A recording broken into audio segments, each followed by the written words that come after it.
The human fleet arrived at Council Central 3 weeks after the Devourer invasion began. Captain Minho commanded a battle group of 200 ships. It was the largest force humanity had ever assembled.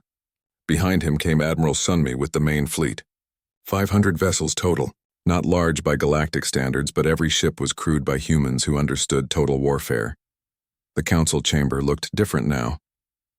No more calm deliberation, no more careful protocol.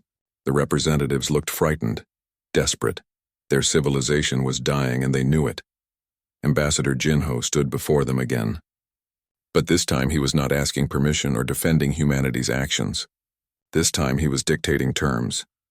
"The human fleet is here as requested," Jinho said. "We are prepared to assist in the defense against the Devourers. But first we must establish command structure and operational parameters." The crystalline adjudicator pulsed weakly. It seemed dimmer than before. "Ambassador, we are grateful for human assistance. We acknowledge that humanity has unique experience in fighting total warfare. We ask only that you help us repel this threat." "That is not how this works," Jinho replied. "You do not ask. You do not request. You accept our terms or we leave. Simple as that." The chamber erupted in protest. Several species objected loudly. But the crystalline adjudicator raised a limb and silence fell. "State your terms. First, human commanders receive complete tactical authority. No council oversight. No committee decisions. When we say attack, you attack. When we say retreat, you retreat. No debate. That is asking us to surrender military control of our own forces. Yes. Because your control has led to disaster. In 3 weeks you lost more territory than in the last 1,000 years of warfare. Your accord is useless here. Our methods work. Accept that or face extinction alone." The adjudicator dimmed further but nodded. "Agreed, what else?" "Second, all restrictions on human warfare are permanently lifted. No bans, no monitoring, no limitations. We fight how we fight and you accept it. But without restrictions you could become a threat to us later." Jinho smiled coldly. "You face a threat right now that will exterminate you in months. Worry about future threats after you survive the present one. Do you agree or not?" A long pause. Then the adjudicator pulsed agreement. "Yes, the ban is lifted permanently. Third, after the war ends, humanity receives full council membership. Equal votes. Equal access to all technology and resources. All trade restrictions removed. Recognition as a sovereign equal. This is essentially demanding payment for saving us." "Yes," Jinho said flatly. "You imprisoned us behind borders. Treated us like criminals. Now you need us to save your civilization. That has a price. Pay it or die. Your choice." The council representatives conferred among themselves. Lights pulsed. Chemicals mixed. Pressure changed. Finally, the adjudicator spoke. "We agree to all terms. Now please help us. The Devourers are 3 systems away from Council Core. We have days, not weeks." Jinho nodded to Admiral Sunmi, who stepped forward. "All Council fleets will regroup at Rally Point Sigma. Human commanders are being assigned to each battle group." "You will?" Captain Minho stood on the bridge of his destroyer called Indomitable. He watched the screen as his fleet pulled back from the Kepler sector. 37 warships were returning to human space. The council had ordered them to leave. The bridge was quiet except for soft beeping sounds from computers. "Final jump ready," said Yuna. She was the navigation officer, young but skilled. "Once we jump, we will be inside human territory, where the council says we must stay." "Any council ships watching us?" Minho asked. "Yes, sir. They watch from far away, making sure we leave. Like they want us gone. They do want us gone." Minho kept his voice neutral, but inside he burned with anger. 4 months ago his fleet were heroes. Now they were being forced to retreat. Not from an enemy. From the civilization they wanted to join. His first officer was Commander Taejin, an older man with gray hair and tired eyes. "The crew is worried, Captain. They want to know what happens when we get home. Will Earth shut down the fleet? Will we lose our jobs?" "I do not have answers," Minho admitted. "But I know this. The council banned us from their wars, but they cannot stop us from defending our home. The Indomitable and every ship here will stay ready." "Ready for what, sir?" "The ban says we stay in our territory. We cannot chase enemies. We cannot help other species. We can only sit behind our borders and hope nobody tests us." Minho turned to look at Taejin directly. "Do you think the Vex were the last threat we will face?" Taejin's face darkened. "No, sir, the galaxy is big. Humanity made a lot of noise during the war. Someone else will come. Exactly. And when they come, they will expect us to fight by council rules. Limited fighting. Fair response. Surrender when things look bad. Minho's hands gripped the railing tight. They will be very disappointed. A voice came through the speakers. Captain, priority message from Earth. Fleet Command wants to talk to you. Send it to my office. Commander, you have the bridge. Minho walked to his private office and closed the door. The communication screen turned on. Admiral Sunmi appeared. She looked serious. Captain Minho, your withdrawal is on schedule, I trust. Yes, Admiral. All ships accounted for. We will be in human territory in 6 hours. Good. You need to understand the situation on Earth, Captain. The Council ban created chaos. Half our governments want complete disarmament. They say we should accept the judgment and focus on peace. The other half wants to reject the ban completely, pull out of all galactic institutions, prepare for total isolation. What does Fleet Command want? Admiral Sunmi leaned forward. Both extremes are dangerous. Disarmament leaves us vulnerable. Isolation makes us weak. We need a third option. What kind of option? The ban restricts human military forces from operating in galactic space. It does not restrict individual humans. It does not stop us from sharing technology with allies. It does not prevent human advisors from training other militaries. The Admiral's eyes gleamed. The Council wanted to contain human warfare. What they actually did was force us to be creative. Minho felt a cold smile form. You want us to fight through others. I want us to survive, Captain. If that means we work in shadows instead of openly, so be it. The Council fears what we can do. Let them fear it while we make sure that fear protects us. Admiral, that sounds like preparing for war against the entire galaxy. Does it? Or does it sound like making sure that when the next crisis comes, and it will come, humanity is not left helpless because we followed rules designed to keep us weak? The connection ended. Minho sat in silence thinking about what the Admiral suggested. The Council thought they neutralized humanity by banning their military. Instead, they might have done something more dangerous. They forced humanity to adapt. He returned to the bridge. Commander Tajin was studying the display with intense focus. Problem, Commander? Maybe, sir. Long-range sensors detect strange activity near the Helios Nebula. Multiple ships. Unknown type.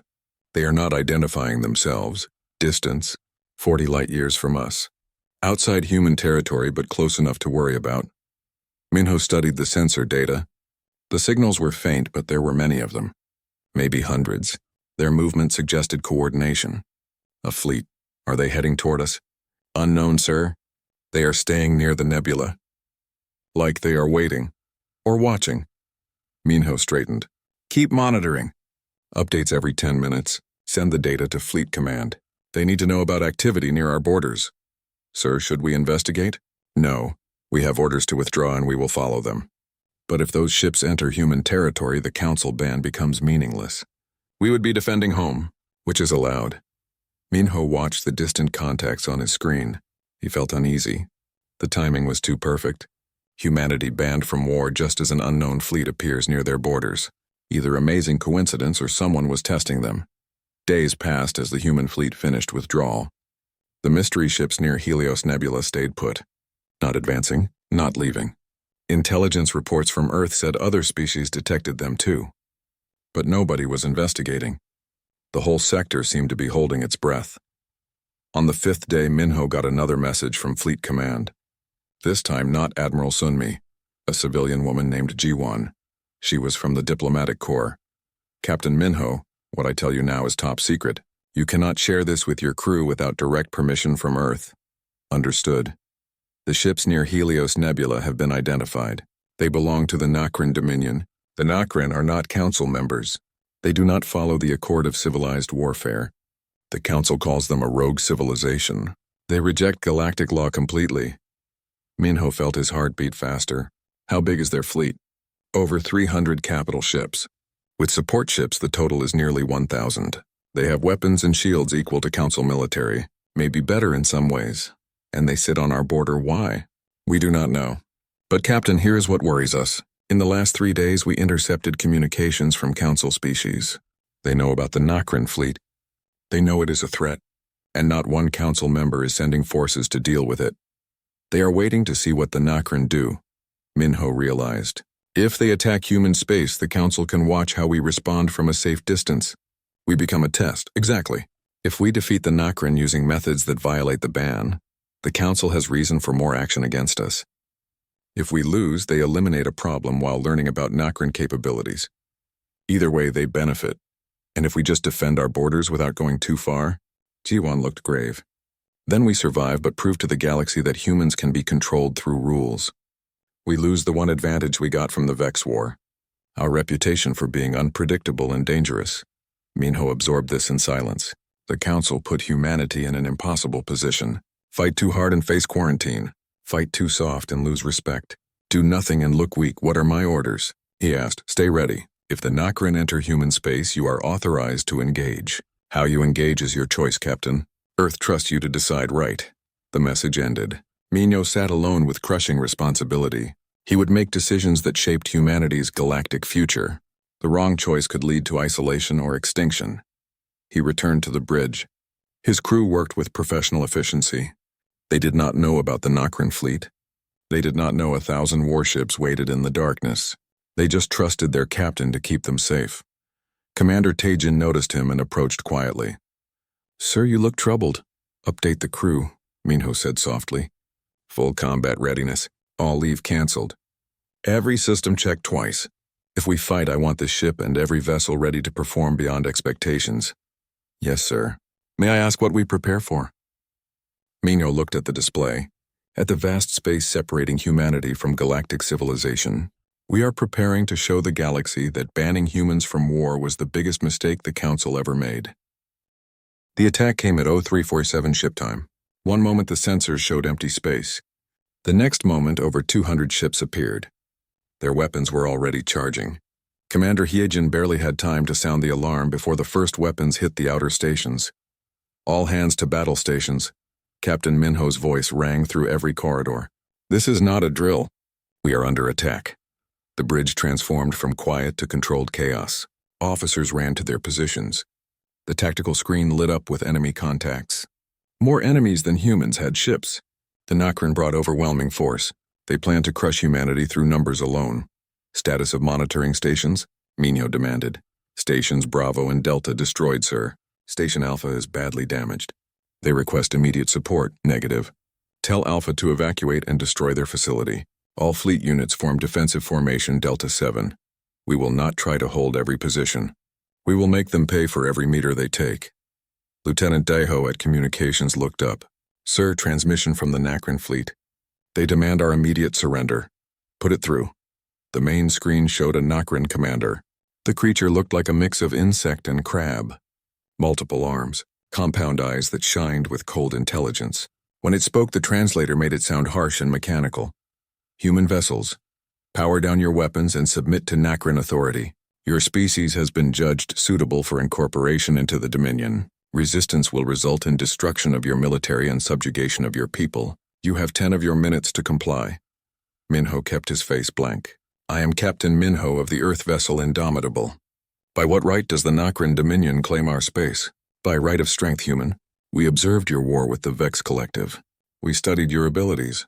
We know the Galactic Council restricted you. You are forbidden from offensive operations. You cannot pursue us beyond borders. You cannot escalate beyond fair response. You are trapped by rules we do not follow. The Nokrin's mouth parts clicked. Maybe it was laughing. You fought well against the Vex, but now you are constrained. We are not. Submit or be destroyed. I will give my answer in 9 minutes. Minho replied and cut the transmission. Commander Tajin moved to his side immediately. Sir, they are right about the restrictions. If we fight like we did against the Vex, the Council will say we violated the ban. The Council banned us from their wars, Commander. They said nothing about defending ourselves from species that reject their authority completely. Minho turned to face his bridge crew. The Nokrin think we are weak because galactic law has leashed us. They think we will surrender rather than risk Council punishment. They are about to learn something very important about humans. What? What is that, sir? That we follow rules right up until those rules will kill us. Then we do whatever is necessary to survive. Minho activated the fleet-wide channel. All ships, this is Captain Minho. In 8 minutes, the Nokrin Dominion will begin their assault. They outnumber us 5-1. They think the Council ban made us vulnerable. They think we will fight with one hand tied behind our backs. He paused, letting his words reach across 37 vessels and thousands of crew members. They are wrong. The ban restricts our actions in Council space against Council species in conflicts governed by the Accord. The Nokrian are none of those things. They are an external threat attacking our sovereign territory. We are fully authorized to defend ourselves using any means necessary. So here are your orders. No holding back. No fair response. No civilized warfare. Fight like we are fighting for our survival, because that is exactly what we are doing. Minho out. 8 minutes passed in tense preparation. Weapons armed. Shields at maximum. Every crew member at their station. Hands steady. Eyes focused. When the Nokrian deadline expired and their fleet charged forward, the human response was immediate and brutal. The Nokrian expected defensive posturing. Maybe a fighting retreat designed to delay. What they encountered was completely different. The human fleet did not fall back. It charged forward in a formation that seemed crazy, almost suicidal, closing distance before the Nokrian could use their long-range weapons.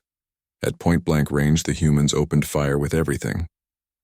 Kinetic projectiles traveling near light speed punched through shields designed for energy weapons. Missile swarms overwhelmed defense systems through sheer volume. And when conventional weapons were not enough, the humans used tactics that made Nokrian commanders hesitate in confusion. The destroyer Defiant rammed a Nokrian battlecruiser at full speed. Its captain had evacuated non-essential personnel moments before. The collision destroyed both ships, but it also created a debris field that broke the Nokrian formation.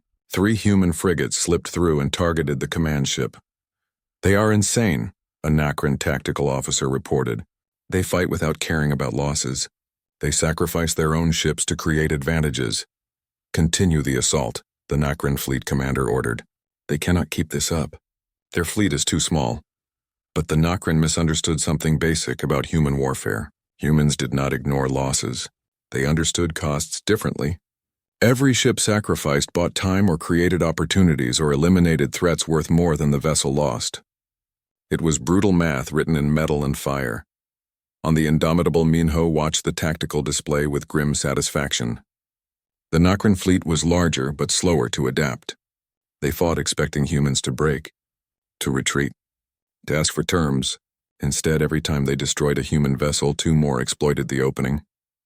"Sir, the Nokrian are trying to flank us," Yuna reported. 20 ships breaking from main formation, heading for the colony on New Busan. "They are trying to force us to split our forces," Tajin observed. "Classic maneuver." "Let them go," Minho said calmly. "Sir?" "New Busan was evacuated. It is empty except for defensive platforms and automated systems. The Nokrian will waste time in ships attacking nothing while we finish their main fleet here." "That seems cold, sir." "It is practical, Commander. We are outnumbered. We cannot defend everything at once. So we choose what to defend and make the enemy pay for everything else." Minho checked fleet status. 37 ships had become 29. Each loss hurt, but each served its purpose. "Activate Protocol Scorched Earth." Tajin's eyes went wide. "Sir, that protocol is for absolute last resort only." "This is last resort, Commander." The Nokrian came expecting easy prey. "Instead, we will teach them a lesson that echoes through the galaxy. If you attack humanity, you do not get fair response. You do not get civilized war. You get total commitment to your destruction regardless of what it costs us." Protocol Scorched Earth was developed during the darkest days of the Vex War, when human commanders realized they might need to sacrifice everything to prevent Earth's conquest. It meant using every resource, every tactic, every weapon without restraint or mercy. It was the opposite of the Council Accord. Human ships began moving in patterns that defied normal fleet tactics. The cruiser Resolute detonated its own reactor in the middle of a Nokrian formation. The explosion consumed 4 enemy vessels. The frigate squadron, led by Commander Jion, bombarded a Nokrian supply line. They ignored damage to their own hulls as they prioritized destroying enemy resupply capability. "Transmission from the Nokrian," Daiho announced. "They request a ceasefire to discuss terms." Minho almost laughed. "Now they want to talk. Now that they realize we play by no rules, they understand. Tell them we accept nothing less than complete withdrawal from human space. Any vessel remaining in our territory 10 minutes from now will be destroyed. We will pursue any that flee to ensure they understand the consequences of attacking us." "Sir." The ban prohibits pursuit beyond our borders. The ban was written by species who conduct civilized warfare. The Nokrin rejected that system. In doing so, they gave up any protection it might offer. Minho's voice hardened. Send the message, Commander. The Nokrin response was immediate and telling. Their fleet began retreating while trying to minimize losses. But the human fleet pursued, harrying them at every turn. Ships that fell behind were eliminated. Damaged vessels were targeted ruthlessly. By the time surviving Nokrin crossed out of human territory, they had lost 60% of their force. And the humans did not stop at the border.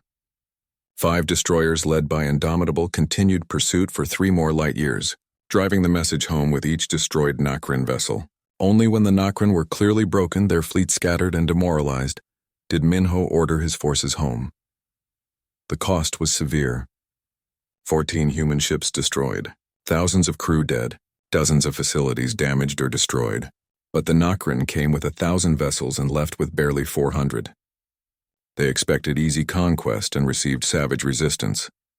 As Indomitable limped back toward human space, hull scarred and systems damaged but still working, Minho stood on the bridge looking at exhausted faces of his crew. They won, but it felt nothing like victory after defeating the Vex.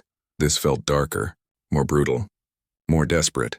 Sir, multiple transmissions from Earth, Deho reported. Fleet Command, Diplomatic Corps, civilian news networks. Everyone wants to know what happened. Why humans are banned from war.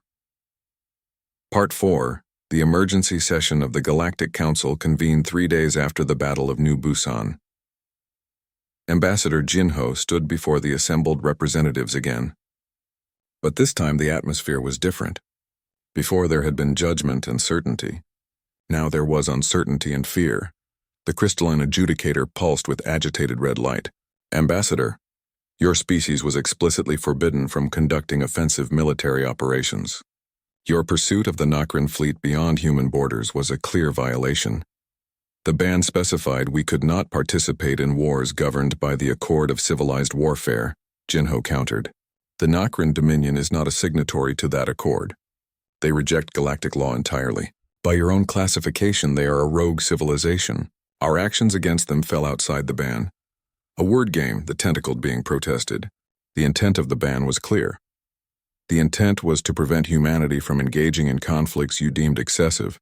We complied fully when we withdrew forces from Council space, but when an external threat attacked our territory with intent to destroy us, we defended ourselves, as the ban explicitly allows. Another Council member spoke. This one resembled a collection of floating crystals. You did not simply defend.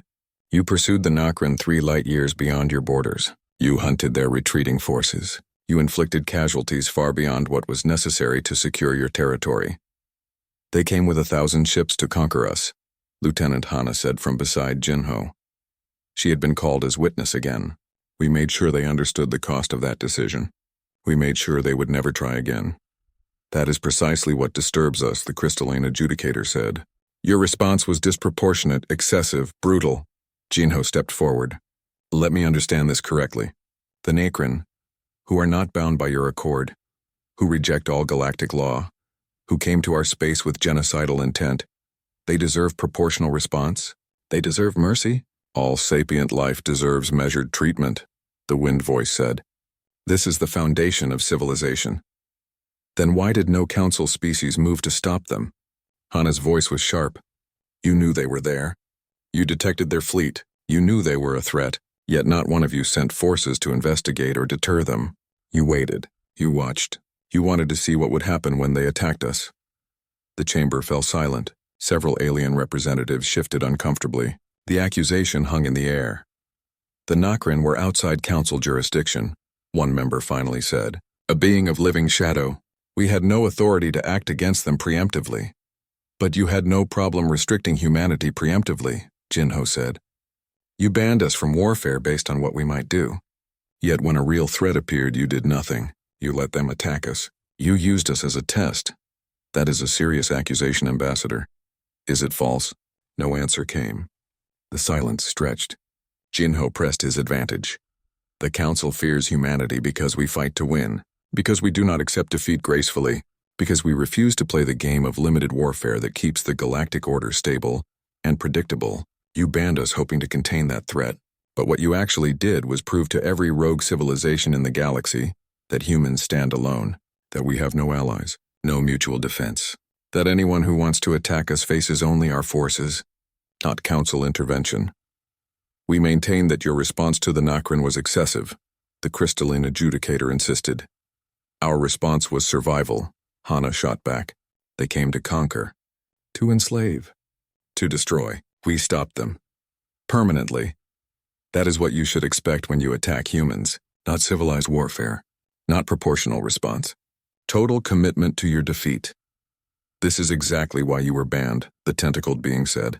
You cannot differentiate between defense and aggression. You escalate every conflict to maximum violence. We escalate every existential conflict, Jinho corrected. The Vex attacked our colonies without provocation. They killed millions of civilians. They sought to subjugate us. We responded appropriately. The Nokrin came with 1,000 ships to do the same. We responded appropriately.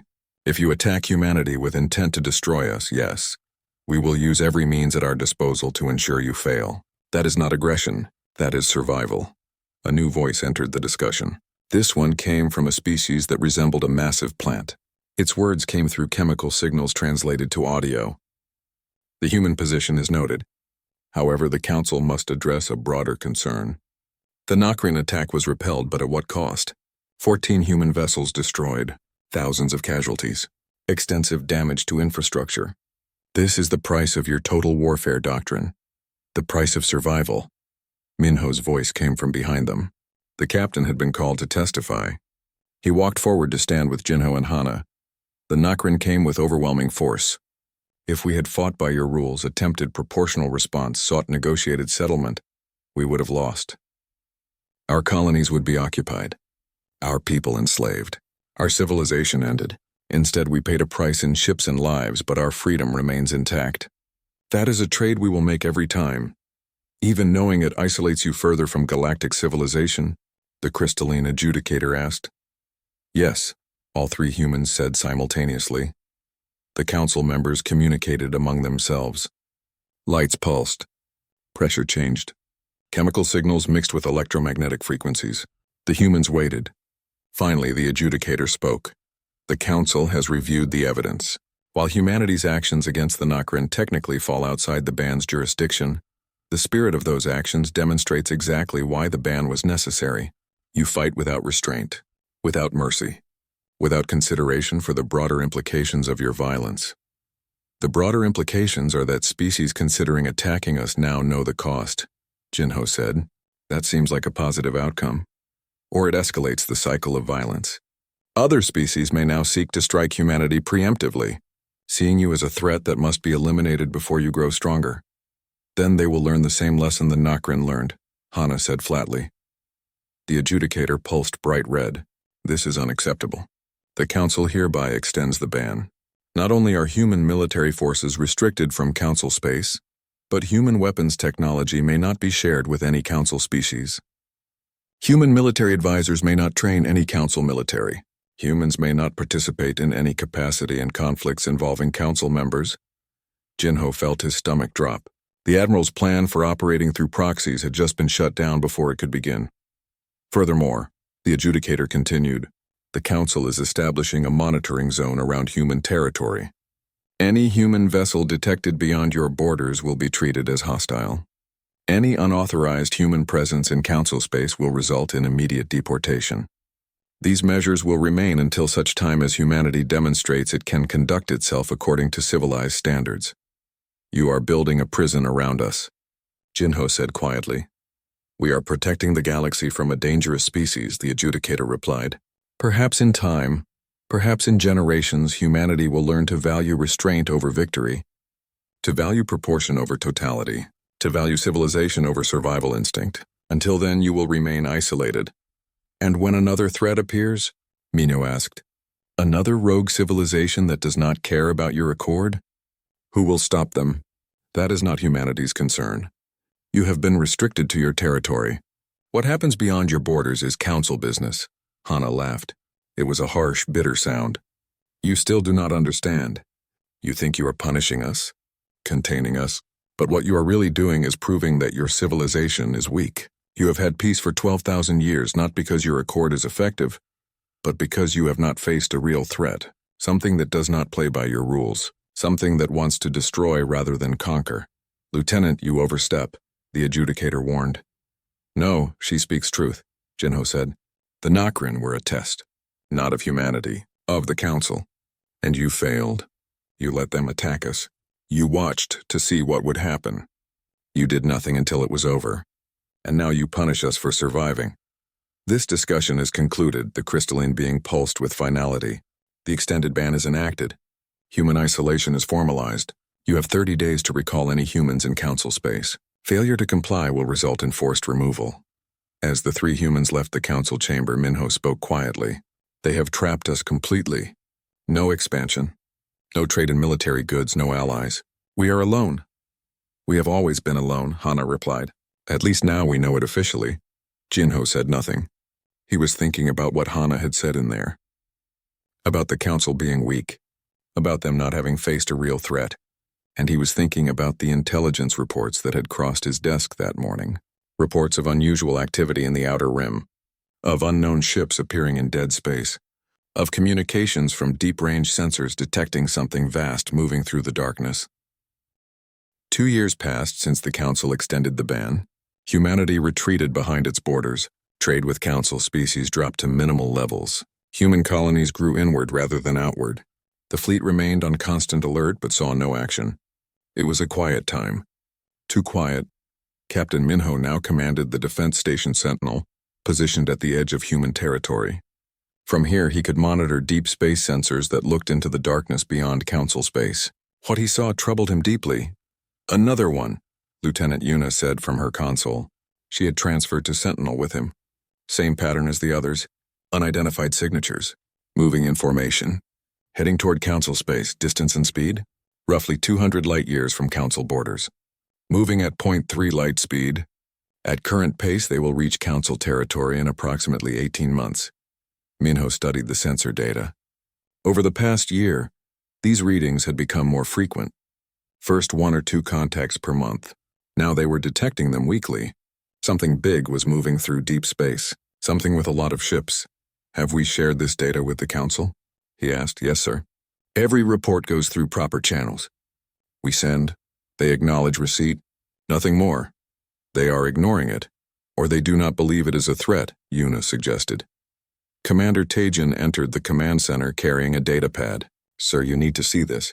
We just intercepted a distress call. It is faint and badly damaged, but we recovered enough to understand the content. From whom? A Council science vessel. The Exploration 4. They were conducting a survey mission in Sector 4E47. That is well outside normal Council territory. Deep space exploration. What happened to them? Tajin activated a holographic display. The audio was scratchy and filled with static, but the words were clear enough. A panicked voice speaking in the common trade language. Under attack. Unknown vessels. Weapons far beyond. Shields failing. They are not responding to any. They just... Oh, stars, they are boarding. They are. The transmission ended in a scream. The command center fell silent. Yuna looked pale. When did this happen? Based on signal delay, approximately 6 weeks ago. The Council received the transmission 5 weeks ago. And they said nothing, Minho stated. They did not warn anyone. Did not send rescue. Did not investigate. They are pretending it did not happen, Taijin said grimly. If they acknowledge it, they have to respond. And responding means admitting there is a threat they cannot handle with civilized warfare. Minho felt old anger stirring. Pull up all our deep sensor data from the past 6 weeks. Focus on Sector 447 and surrounding areas. Yuna worked quickly. The display filled with data streams. Sir, there. Multiple contacts appearing in that region right after the Exploration 4 distress call. At least 50 ships. They remained in the area for approximately 1 week, then moved on. Heading toward Council space. They are not explorers, Minho said quietly. They are scouts. Advance forces. Testing Council defenses. Learning about species in this region. And the Council is ignoring it because addressing it would mean admitting their accord cannot protect them. His communication console chimed. Priority message from Earth. Admiral Sunmi appeared on the screen. She looked older, More tired. Captain Minho, I assume you have been tracking the deep space contacts? Yes, Admiral. We just intercepted a distress call from a Council science vessel. Attacked and destroyed. We received the same transmission. Fleet Command has been analyzing all available data. Our assessment is that a major hostile force is approaching Council territory. Estimated strength between 5 and 10,000 vessels. Estimated arrival in 12 to 18 months. Minho felt his blood run cold. 5 to 10,000? That is 100 times larger than the Necron fleet. Yes, and unlike the Necron who were opportunistic raiders, this force is organized, methodical. They are clearing a path toward Council space, destroying any vessels they encounter, taking no prisoners, making no contact. Have you informed the Council? We have sent detailed reports through official channels. They acknowledge but take no action. We have requested emergency sessions. Denied. We have offered intelligence sharing. Ignored. The Council is in denial, Captain. They do not want to believe this threat exists because dealing with it would shatter their entire worldview. What are our orders, Admiral? Sunmi was quiet for a moment. Officially, we maintain our position. Monitor, report. Stay within our borders as the ban requires. Unofficially, I need you to understand something. When this force reaches Council space, and they will reach it, the Council will face a choice: adapt their warfare doctrine or be destroyed. If they choose to adapt, they may seek help. If they seek help, humanity is the only species with the experience and willingness to fight the way this situation will require. You think they will ask us to break the ban? I think they will beg us to, Sunmi said. And when they do, Earth needs to decide whether we help the civilization that imprisoned us or let them face the consequences of their own weakness. The transmission ended. Minho stood staring at the deep space sensor display. Thousands of ships, moving with purpose, hunting. The galaxy was about to learn a hard lesson. The kind of lesson humanity already knew, that sometimes survival requires more than rules and restraint. Sometimes it requires total commitment, total sacrifice, total warfare. Weeks turned to months. The mysterious fleet continued its approach. More distress calls were intercepted and suppressed by the Council. More ships disappeared. The Council continued pretending nothing was wrong while quietly pulling their defense fleets back toward core territories, abandoning their outer colonies to their fate. Then everything changed. The attack began on a Tuesday. Standard Galactic Time 0600. The unknown fleet hit Council space in a dozen locations simultaneously. Not probing attacks. Not raids. Full-scale invasion. Overwhelming force applied against carefully selected targets. Within 6 hours, 3 Council species lost their home worlds. Within 12 hours, 7 major fleet bases were destroyed. Within 24 hours, the carefully maintained balance of the Accord of Civilized Warfare collapsed completely. The invaders, who the Council began calling the Devourers, fought like nothing the galaxy had seen. No communication, no demands, no territory claimed. They simply destroyed everything in their path. Military, civilian, infrastructure, everything. And the Council could not stop them. At Sentinel Station, Minho watched the reports flood in. His bridge crew worked in shocked silence as they processed the data. The scope of the disaster was almost incomprehensible. "Sir, transmission from Earth," Yuna said. "Admiral Sunmi again." The Admiral appeared on screen. Behind her, Minho could see Fleet Command in chaos. Officers running. Alarm sounding. "Captain, the Council just sent an emergency communique. They're requesting immediate assistance from all available military forces, including human forces. They are temporarily suspending the ban." "Temporarily," Minho repeated. "How generous. Fleet Command is mobilizing." "But Captain, Earth leadership wants input from frontline commanders before we commit. This is the civilization that locked us away, that treated us like criminals for fighting to survive. Do we help them now?" Minho looked at his crew. Young faces. Determined faces. People who signed up to protect humanity. Not the galaxy. Not the Council. But he also thought about what would happen if the Devourers finished with Council space. Where would they go next? The answer was obvious. Human territory. "Admiral, I have a question. If the Council falls, how long before the Devourers reach our borders?" "Conservative estimate, 6 months. They will have free reign over Council territory. Unlimited resources. No organized resistance. Then they come for us. Then we have no choice. We fight, not for the Council, For ourselves. Because if they fall, we are next. Sunmi nodded slowly. That is the assessment Fleet Command reached as well. But Captain, there is more. The Council is not just asking for help. They are asking us to lead the defense. They want human commanders, human tactics, human warfare. Minho felt a cold smile forming. They want us to fight the way they banned us from fighting. Yes, they are desperate. Losing badly. Their accord is useless against an enemy that does not acknowledge it. So they turn to the one species that never believed in it. What do they offer in return? Everything. Full Council membership, removal of all restrictions, access to all technology, equal voting rights, mutual defense pacts. They are offering what we asked for 2 years ago and were denied. Because now they need us. Yes. Because now they see that their civilization was built on a foundation of weakness, and when real danger came, they had no answer. But we do. Minho looked at the tactical display showing the Devourer advance. Thousands of ships. Unstoppable by conventional means, but not unstoppable by human means. Tell Earth I support full deployment, but I recommend we set conditions. We command the defense. Complete authority. No council oversight. No restrictions on tactics. We fight our way or not at all. Agreed. I will relay your recommendation. Prepare Sentinel for possible redeployment. You may be called to the front lines, Captain. Understood, Admiral. One more thing. The human fleet arrived at Council Central 3 weeks after the Devourer invasion began. Captain Minho commanded a battle group of 200 ships. It was the largest force humanity had ever assembled. Behind him came Admiral Sunmi with the main fleet, 500 vessels total. Not large by galactic standards, but every ship was crewed by humans who understood total warfare. The council chamber looked different now. No more calm deliberation, no more careful protocol.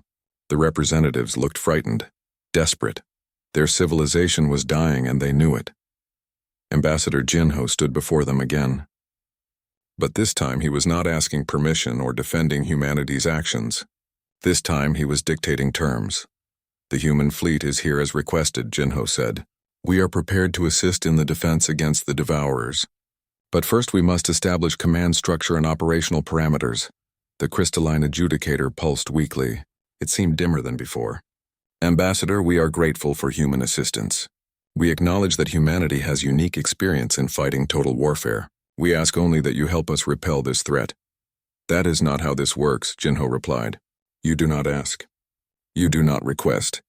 You accept our terms or we leave. Simple as that. The chamber erupted in protest. Several species objected loudly. But the crystalline adjudicator raised a limb and silence fell. State your terms. First, human commanders receive complete tactical authority. No council oversight. No committee decisions. When we say attack, you attack. When we say retreat, you retreat. No debate. That is asking us to surrender military control of our own forces. Yes, because your control has led to disaster. In 3 weeks you lost more territory than in the last 1,000 years of warfare. Your accord is useless here. Our methods work.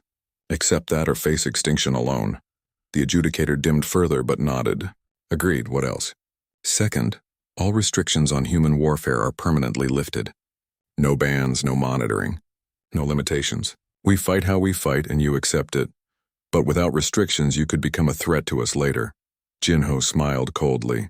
You face a threat right now that will exterminate you in months. Worry about future threats after you survive the present one. Do you agree or not? A long pause. Then the adjudicator pulsed agreement. Yes, the ban is lifted permanently. Third, after the war ends, humanity receives full council membership. Equal votes. Equal access to all technology and resources. All trade restrictions removed. Recognition as a sovereign equal. This is essentially demanding payment for saving us. Yes, Jinho said flatly. You imprisoned us behind borders. Treated us like criminals. Now you need us to save your civilization. That has a price. Pay it or die. Your choice. The council representatives conferred among themselves. Lights pulsed. Chemicals mixed. Pressure changed. Finally, the adjudicator spoke. We agree to all terms. Now please help us. The Devourers are 3 systems away from Council Core. We have days, not weeks. Jinho nodded to Admiral Sunmi, who stepped forward. All Council fleets will regroup at Rally Point Sigma. Human commanders are being assigned to each battle group. You will follow their orders without question. We begin operations in 6 hours, the meeting ended. As Jinho and Sunmi left the chamber, Lieutenant Hana joined them. She had been promoted to major and given command of Special Operations Forces. The council agreed to everything. They must be terrified. They are, Sunmi confirmed. And they should be. The Devourers are not just winning. They are dominating. Every engagement is a massacre. Council forces cannot even slow them down. Then we show them what real warfare looks like, Jinho said. 6 hours later, the combined fleet assembled at Rally Point Sigma. Captain Minho stood on the bridge of his new flagship, the dreadnought Unbreakable. Around him gathered the largest military force ever assembled in this region of space. 4,000 council ships, 500 human vessels, against an estimated 8,000 Devourer craft. All ships report ready, Commander Tae-jin reported from Tactical. Council commanders are requesting the battle plan. Tell them the plan is simple, Minho said. We do not fight fair. We do not fight clean. We fight to win. Total victory or total death. Nothing between. The fleet moved out. Their destination was the Helios system, where the Devourers were currently destroying a major council shipyard. Intelligence suggested over 1,000 enemy vessels present. The council commanders wanted to avoid the system. Protect other locations. Preserve forces. Classic defensive thinking. Minho ignored all of it. We hit them at Helios. Maximum force. No holding back. Sir, we will be outnumbered 2-1 at minimum. A council admiral protested over the communication channel. Good. Then they might actually take us seriously. All ships, battle formation Delta. Human vessels take point. Council forces follow our lead. We jump in 3 minutes, the fleet jumped. Reality twisted is faster than light drives activated. Then they emerged in Helios system right in the middle of the Devourer fleet. The enemy ships were massive. Strange organic-looking designs that seemed to pulse with dark energy. They immediately turned to engage. All weapons free, Minho commanded. Target their command ships first. Ignore the small ones. The human fleet opened fire with devastating precision. Kinetic weapons! Energy beams, missiles, everything at once. But they also did something the council forces never did. They used themselves as weapons. 3 human destroyers rammed Devourer capital ships at full speed. The collisions created massive explosions that destroyed dozens of enemy vessels. They are mad, a council commander said over the channel. They are sacrificing ships needlessly. They are creating opportunities, Minho corrected. Watch and learn. As the Devourer fleet scrambled to respond to the suicidal attacks, the main council force struck from 3 sides. Coordinated, precise, overwhelming. The Devourers had never faced this kind of aggression. They were used to enemies that retreated when pressed, enemies that protected their assets, enemies that fought carefully. Humans fought like every battle was their last. The engagement lasted 14 hours. By the end, over 700 Devourer ships were destroyed. The remaining fled the system in disorder. The cost was heavy. 120 human ships lost. Nearly 800 council vessels destroyed. But the shipyard was saved. More importantly, the Devourers learned they were not invincible. We won, Yuna said from her station. She sounded amazed. We survived, Minho corrected. The war is just beginning. Weeks turned into months. The human-led fleet fought battle after battle. Each one brutal. Each one costly. But each one successful. The Devourers began to slow their advance. Then stopped. Then started retreating. They had never faced an enemy that matched their aggression. That exceeded it. The council species fought to preserve. Humans fought to destroy. When 2 forces meet that both fight for total victory, the one willing to pay the higher price wins. Humanity was willing to pay any price. Major Hana led a boarding operation on a Devourer command ship. Her team fought through corridors filled with hostile aliens that seemed to exist only for war. They captured the ship's data core. From it, they learned the truth. The Devourers were refugees. Their own galaxy had died. They came here not to conquer but to survive, to take a new home because theirs was gone. They are like us, Hana reported to Admiral Sunmi. Fighting for survival, willing to do anything to live. Then this war cannot end with negotiation, Sunmi replied. 2 species fighting for survival cannot both win. But Jinho disagreed. Or we find a third option, one that does not require extermination. He brought the data to the council. Showed them what the Devourers really were. Not monsters, not evil, just desperate. We can destroy them, Jinho said. Keep fighting until we wipe them out. That is one path, or we offer them territory. Empty systems in the outer rim. Space to live in exchange for peace. Give them what they need to survive without requiring genocide. The council was horrified. You ask us to reward their aggression? To give them territory they tried to take by force? I ask you to end a war before both sides are destroyed, Jinho said. This is pragmatism, not reward. It took weeks of debate, but eventually hunger for peace overcame pride. The council offered terms. The Devourers, battered and exhausted from months of fighting human-led forces, accepted. Territory in the outer rim, strict borders, monitored but autonomous, peace with conditions.